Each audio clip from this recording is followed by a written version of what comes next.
My name is Patrick Gall, and I'm the Executive Director of the National Technology Security Coalition, the only organization exclusively focused on representing the voice of the Chief Information Security Officer in Washington, D.C.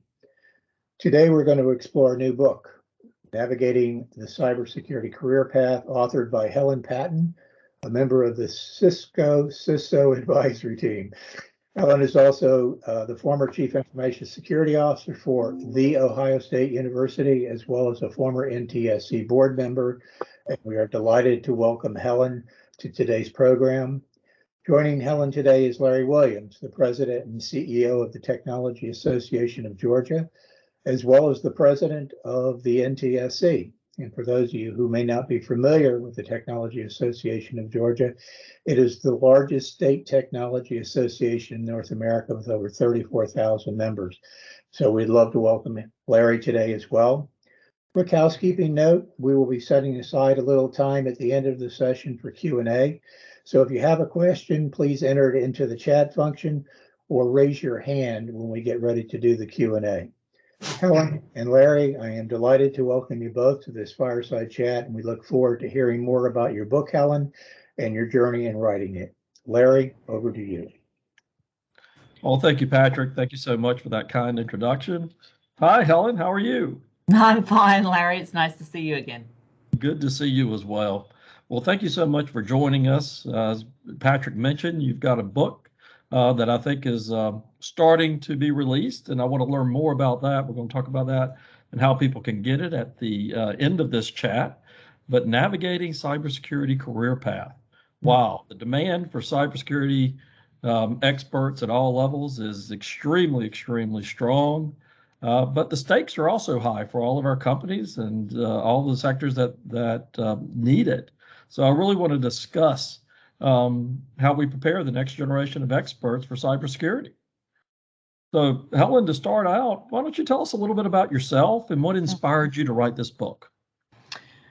So I've been doing the security thing for more years than I care to admit to, and because of that, and because I was CISO at Ohio State for some time, I have a lot of people who've reached out to me in the past who've asked for time just to talk about how to get into security, or how to deal with a problem while they're working in security, or how to begin leading a security team. And I can't begin to be in all the places I need to be to answer those questions. So that was happening. And then at the same time, I sort of hit this point where I was like, either I was going to do a PhD or I was going to write a book. And I couldn't find a PhD program that would fit into being a CISO at the same time. So I decided I'd write a book. So I wrote this book, and so the purpose is really to be able to mentor at scale. So I wrote it for two audiences, one for people who have these questions for themselves,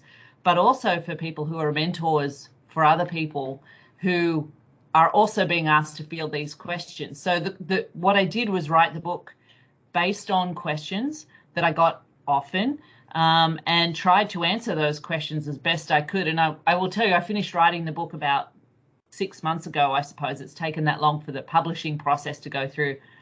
And there are already pieces of the book where I'm like, wow, if I got to do that again, I'd answer the question differently, because that's how cybersecurity works, right? So anyway, that was the background to the book. So I'm really excited that it's coming out. Great. Well, you know, your book is really about all stages of the cybersecurity career. Let's talk about the seasoned professionals first.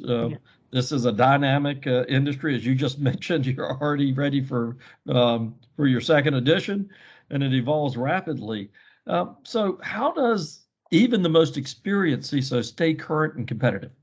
Yeah, it's really tough, because I think historically we've always thought of ourselves as technologists, and there is this fear, I think, that technology is moving faster than we are, and particularly in the CISO role, you don't spend your time with your hands in boxes or doing coding. You know, you're spending your time doing organizational change management, trying to get stakeholders on board, trying to help C-suites and board members understand the cybersecurity issues of the day. And so it's really easy to lose touch with technology challenges. So on the one hand, you've got to be able to continuously work with senior leadership to help them understand the cybersecurity world. On the other hand, the cybersecurity world's changing all the time. So where do you spend your time? I think there's a few ways to deal with it. I think being part of organizations like NTSC, where you get to crowdsource what's happening in the industry, is really important. I think networking in general is really important. I'm a member of 2 or 3 different just unofficial networking communities in the cybersecurity space. And I get a lot of my current information, but also a lot of my how do I think about this problem kind of information from those groups as well. So it's really easy as a CISO, I think, to stick your head down and only focus on your own organization. But doing that broader industry networking is the way to stay on top of the changes, I think. You alluded to this, but as the role has evolved, you've got to have good technical skills and stay on top of that, but it's really merged into the C-suite as well. So you mentioned the advocacy, and I know a lot of CEOs are looking at the CISO and say, fix it. And it's just not that easy. So it really is about policy. It's the legalities of it. It's the new overlays of privacy. All of this happens. So talk about the CISO's role in the C-suite today. Yeah. So most CISOs aren't in the C-suite today, despite having the chief in their title. We're still seeing sort of cross-industry that the majority of CISOs still report to the CIO, and then there is a question about where the CIO reports, whether that's directly to the CEO as part of the C-suite or to somebody else. It's starting to change though, and I'm actually pretty encouraged. The SEC is starting to talk about the need for boards to play a more active role in the cybersecurity programs in companies. They recently, had some findings against the board of Caremark and others, SolarWinds too, to be able to say, look, if you're going to be the board of an organization, and not just a technology organization, but if you're going to be the board of an organization, you need to specifically be paying attention to cybersecurity issues. There's questions at the SEC level right now about whether it's appropriate for the audit and risk committee of the board to be handling cybersecurity issues. Do the audit and risk committees have time to deal with cybersecurity issues properly? Those kinds of things. So I think with those kinds of top-down questions coming to companies, it's going to continue to elevate the role of the CISO and bring the CISO more fully into the board. I think the other thing that's happening is that non-technologists who are part of the C-suite are starting to wake up to the fact that their companies can't work without technology, and that as much as their MBA taught them how to do investments and how to do accounting and how to do organizational change management, they also need to understand the implications of security and information risk as parts of their job as well. So I think there's just this broader understanding that the CISO, the information risk manager for an organization, really needs to be up in the C-suite as well. So we're starting to see it change. We'll see. My crystal ball may be wrong. Well, I think it's interesting, and I think that's the trend that we are seeing. And you went ahead and took it a step further beyond just the C-suite. It's the board of directors. And as people are, there's a lot of talk of even more rigorous requirements around cybersecurity, data breach, and the responsibilities and accountability of each board of director. So interesting times. And one thing I want to talk to, especially for our senior leaders, is this idea of the CISO burnout. It seems to be real. Can you talk about, how can people manage through this? A lot of responsibility, a lot of accountability, and it just changes so quickly. How do people avoid it? How do you manage it? It is certainly a challenge. I think it's been a challenge right now more than ever. Thank you very much, COVID. I think that's true for every profession, but in security, when COVID happened, it made our jobs harder. Like, there's just no way around it. It made our jobs harder. So questions of how do you manage it? I think one of the benefits of being a CISO is that there is a huge demand for being a CISO. So one of the first things I'd say is if you're in an organization where you don't feel supported in the role of the CISO, in the role of the person who's managing a security program, there are other options available to you. So one of the things we are seeing is CISOs jumping from company to company, not because they necessarily for the money, although it's certainly a lucrative role to have at the moment, but they're looking for an organization where they're going to be supported in the work that they do and not just given lip service. So one, if you're burning out because the environment you're working in is causing you stress, consider changing the environment you're working in, number one. Number two, I think, again, I keep harping back to networking. I think there is a role to play in being able to go to your peers and say, hey, I'm experiencing this issue. Is it just me? Is it something that's about just related to the company I'm a part of? How can I handle it? So leveraging other CISOs to be a support group is really important to managing burnout as well. And I think the third thing is we don't do a very good job as an industry of setting boundaries around where security stops and starts. One of the benefits of being a security leader is that if you want to, you have a good reason to get involved in every part of the organization because every part of the organization is part of your risk profile. But I think there is value in being able to say, here are the boundaries. Here is where I am going to focus my effort. Here is where I am a security leader. I'm going to take a personal risk decision to say, I am not going to focus here. Make sure you get the sign off of your leadership and your stakeholders in that approach. But to be able to say, here's where I'm going to focus my time and not be spread too thin. We've got to do a better job. And I don't want to say we need to get better at saying no because that is counterproductive for us. But to be able to say there are more important things for me to be spending my time on, and this is where I'm going to be spending my time, and setting the boundaries that way. That's great advice. Great perspective as well. Let's talk about some of the others. So people, how does that mid-career person stay current, prepare for the next stage in their career as they advance? You talk a lot about this in your book. And also, why should a young person enter into the field of cybersecurity? Oh, those are two pretty different questions, Larry. I think that the mid-career person, it's interesting. I think you hit a point in your career where there's sort of two questions that come up mid-career. One is, do you want to go from being a single contributor technology security subject matter expert to being a manager and managing a team? It is a very different skill set to managing a team than being a SME, a technical SME.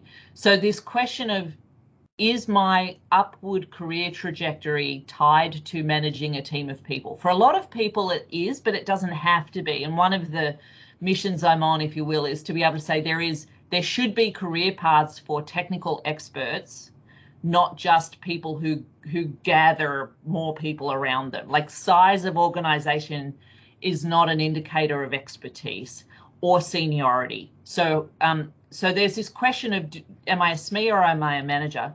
There is also a question of, do I focus deeply on one part of security, or do I become a generalist, or am I already a generalist and I want to now focus in on one area?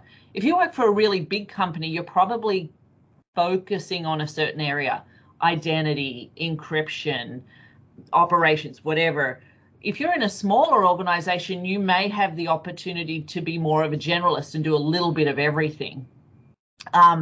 So I think there is making a decision about, I'm going to go deep in a certain topic versus I'm going to go broad in a certain sort of philosophy, changes your career trajectory. So I think there's questions to be asked there.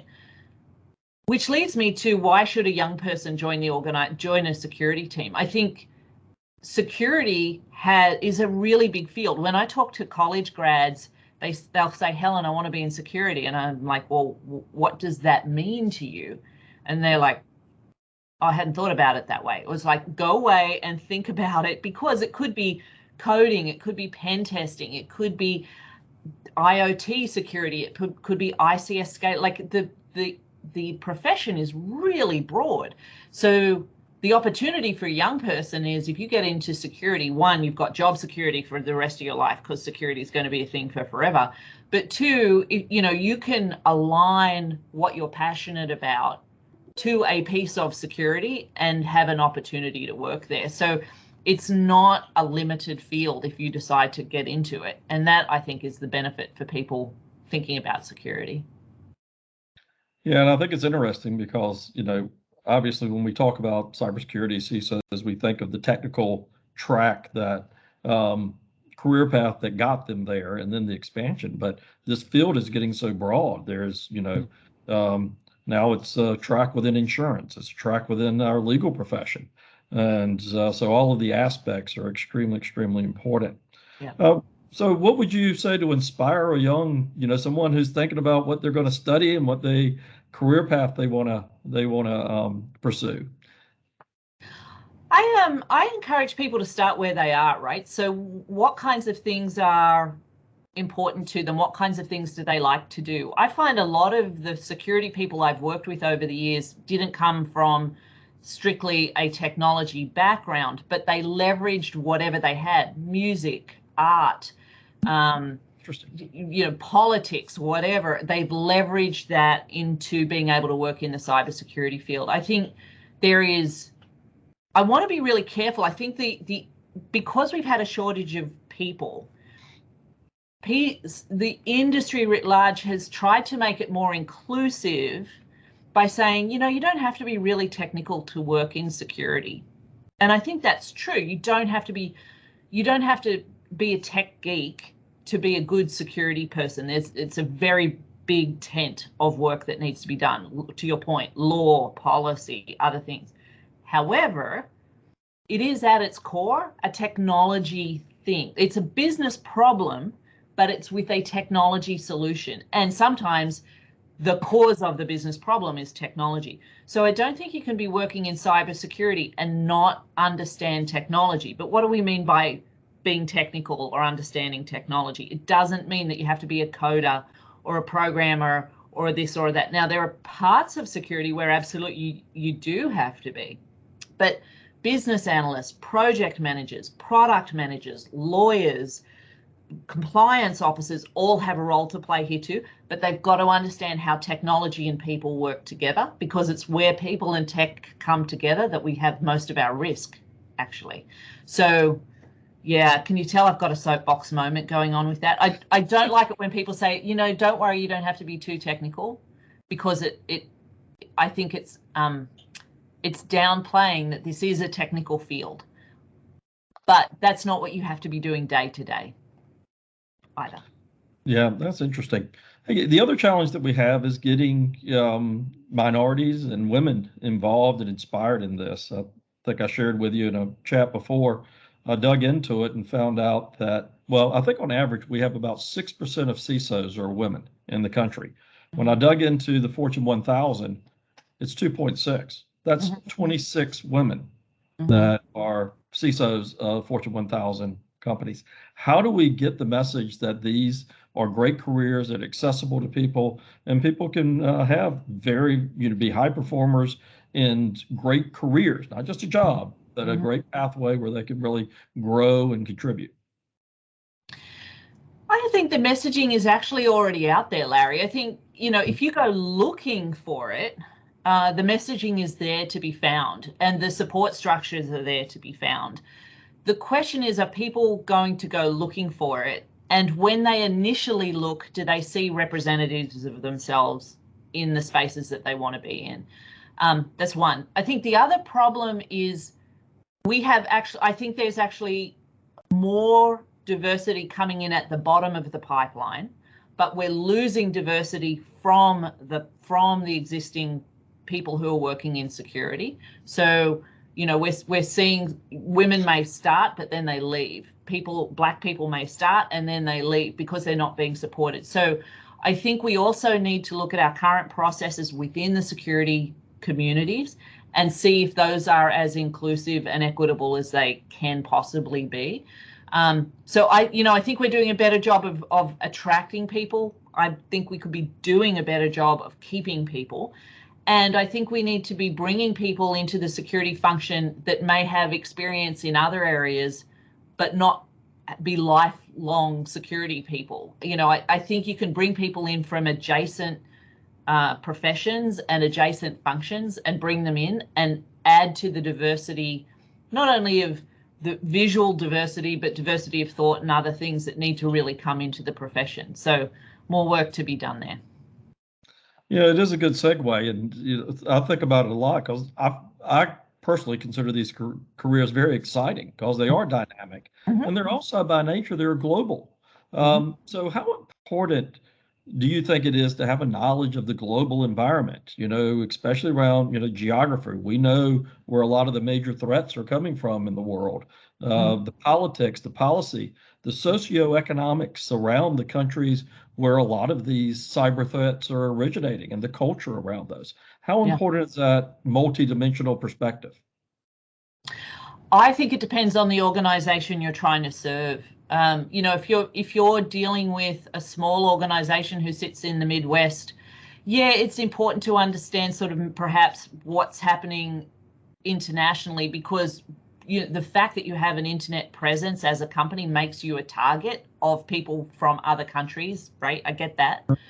But in terms of if you're a defender, if you're in security as a CISO, what kinds of tools and services and solutions you might apply in your particular organization, it's probably a little less relevant. Now, if you're working for a really big Fortune 100 company and you've got an international footprint, it's much more important. So I think the size of the organization, the kind of technology being used by the organization, and the kinds of regulations that might apply to you based on the kind of data you have and so forth, becomes more relevant. So I can't think of a role where it's not at all important, but I think it gains in importance having that international view the bigger your organization is and the more international your footprint, which is sort of self-explanatory, really, I suppose.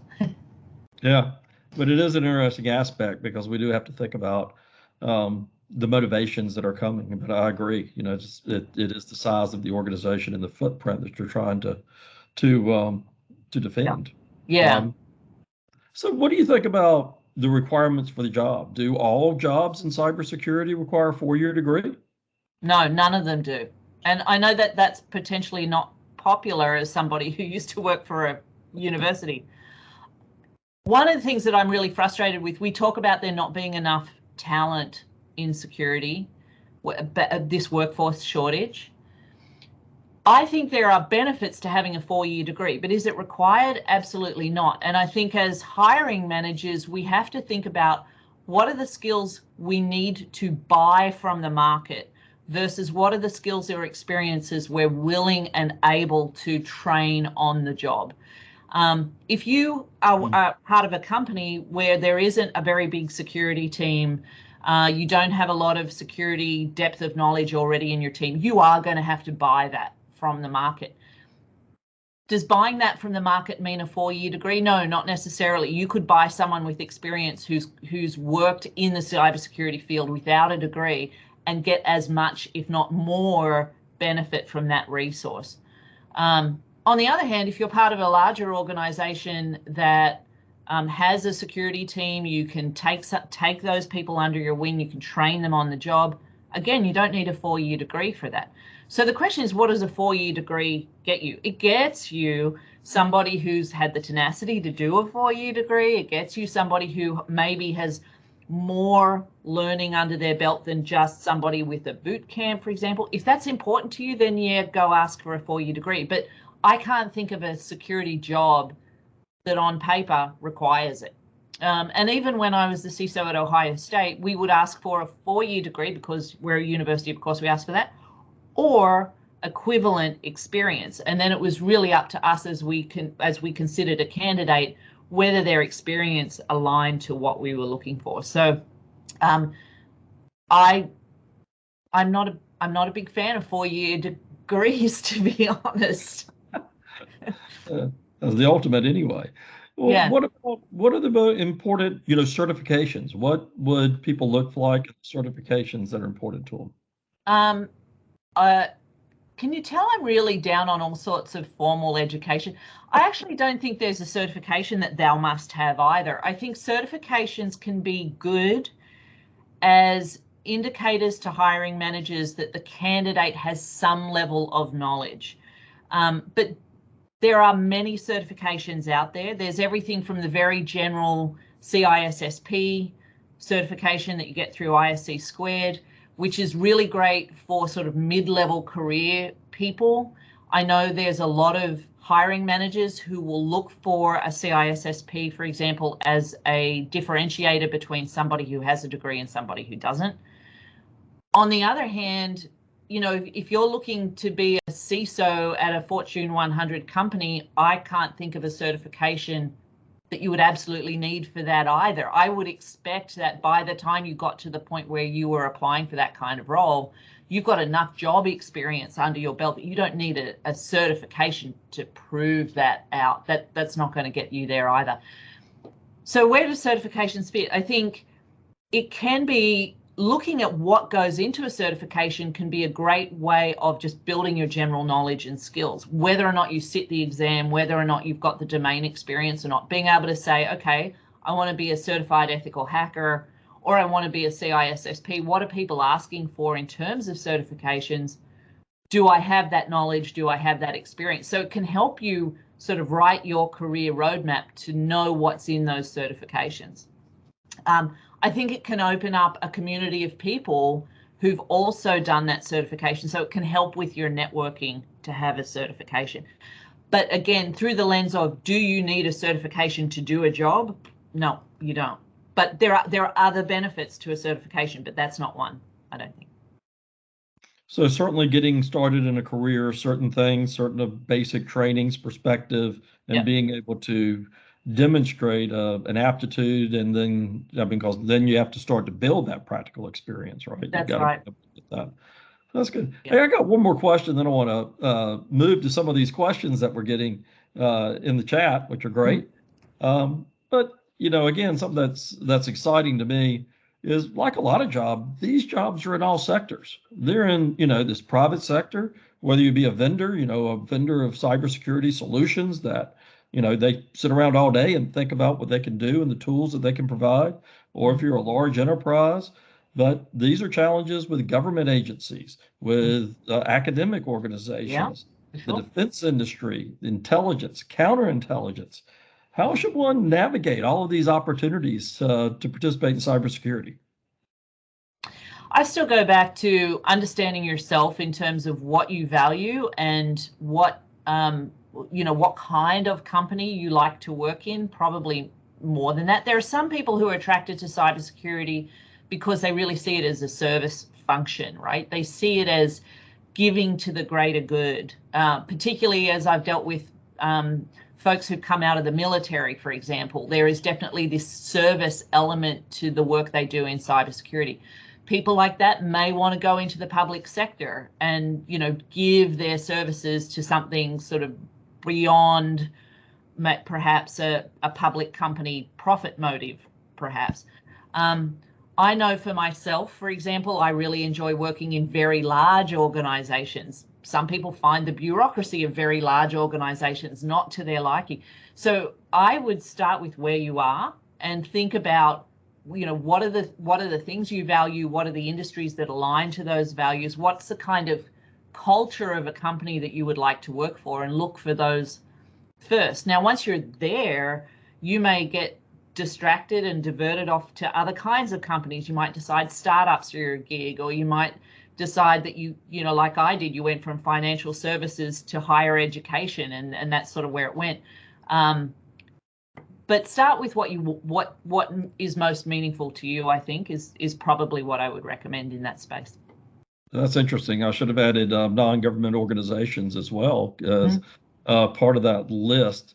And it is. And I think it's good to be able to try some things. As a young person, you get to try different things and you get to move around.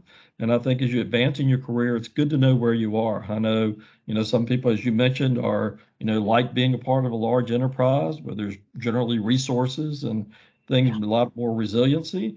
Some people are startup people. They love that environment. It's fast paced. It's, you know, have anything you want as long as you do it yourself. And, you know, and they would suffocate in a large enterprise. And then other people just, you know, so it's good to know who you are and test some things as well.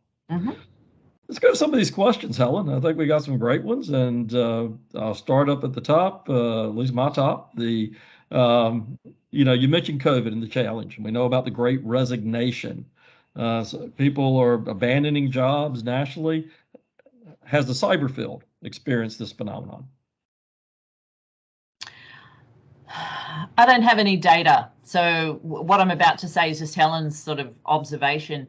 I'm not seeing people leave cybersecurity. What I am seeing is people leaving the company that they're in for a cyber role in another company. I had a colleague who was burning out, and she said she was trying to work out whether the source of her stress was the work or the job, which I thought was an interesting way of pulling it apart. And what she meant by that is it the day-to-day tasking that she had in her role that was making her feel worn out?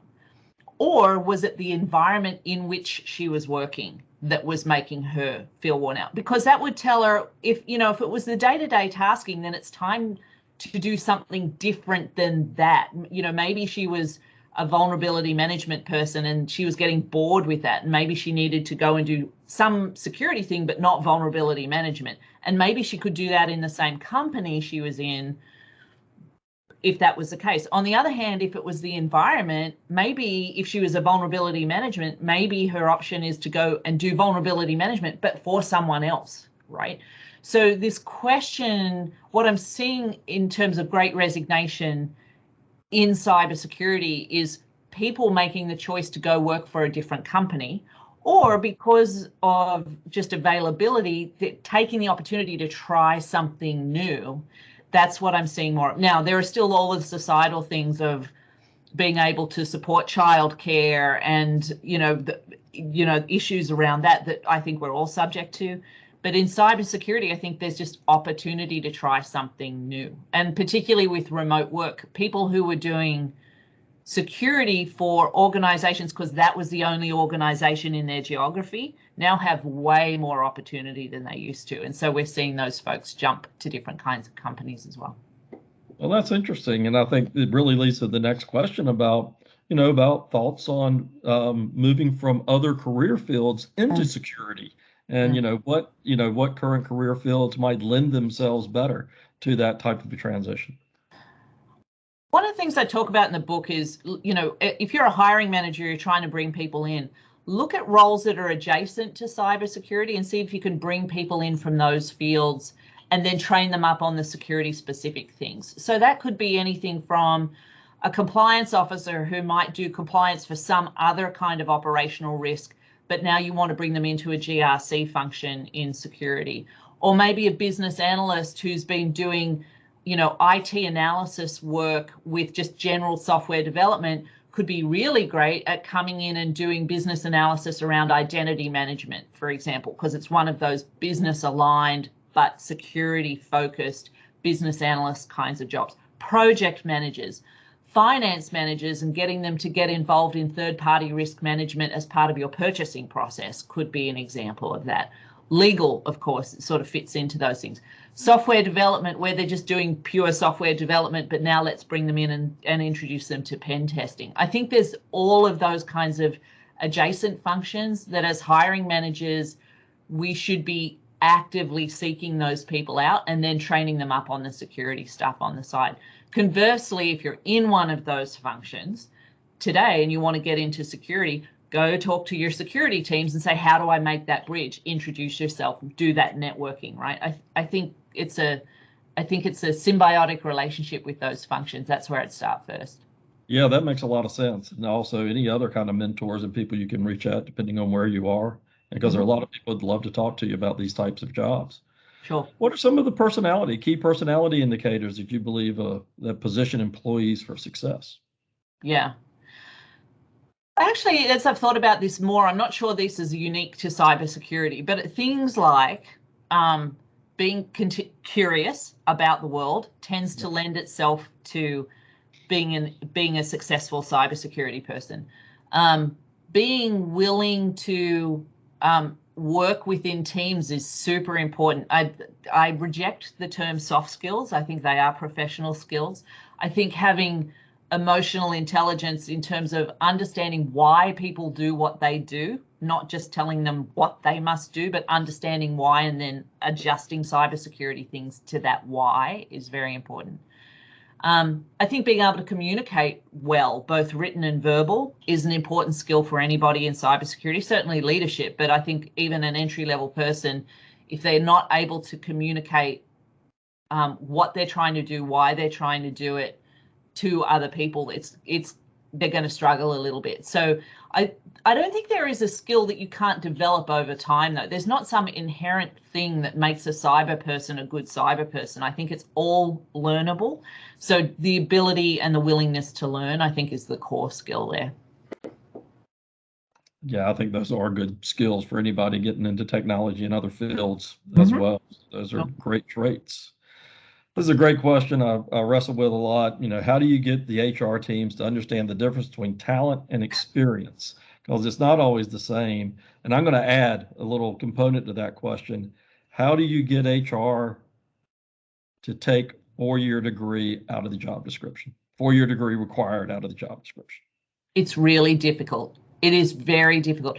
And HR, even HR is sort of this amorphous term, right? So there's the recruiting piece of HR, there's the policy piece of HR, and so you're going to have to sort of swim upstream a little bit and work out who really makes decisions around that stuff. Is it the VP of HR overseeing all HR that says we need to ensure a 4-year degree just because that's a status thing, or is it just somebody who arbitrarily said, I think this is a good idea, and you can convince them to change their mind? So it does, again, going back to that curiosity question, I think you've got to go back to HR and ask them why. Why did they feel a 4-year degree is important?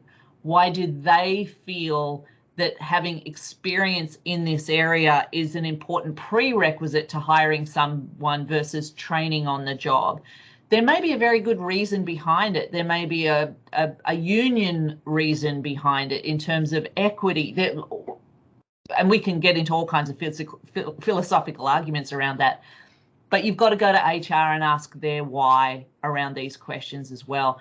And then I think a lot of it is just educating those people. When in my previous role, I spent a lot of time with HR people sort of talking about what the difference was between security and IT, which was a hard thing for them to wrap their head around. What does it mean in terms of governance versus operations? And conversely, they challenged me a lot to say, is this really a security job, or is this an IT job that you happen to have in the security function, right? Or is this a legal job that you happen to have in the security function? So building a relationship with HR as a primary stakeholder to the security function is actually the way to get at it. But it's not something a junior security person can do, or even an entry-level manager. It's really got to be a senior level conversation, I think. I agree, and it still continues to be a challenge. I was speaking to the president of a technical college for a state one time, whose job they do 2-year types of degrees. They do a lot of certifications, and this president of this institution said that they had a hard time getting their HR to take 4-year degree out of their job descriptions. And so it's the challenge is real, and it goes across a lot of things. Yeah. Well, let's talk about, got another question here.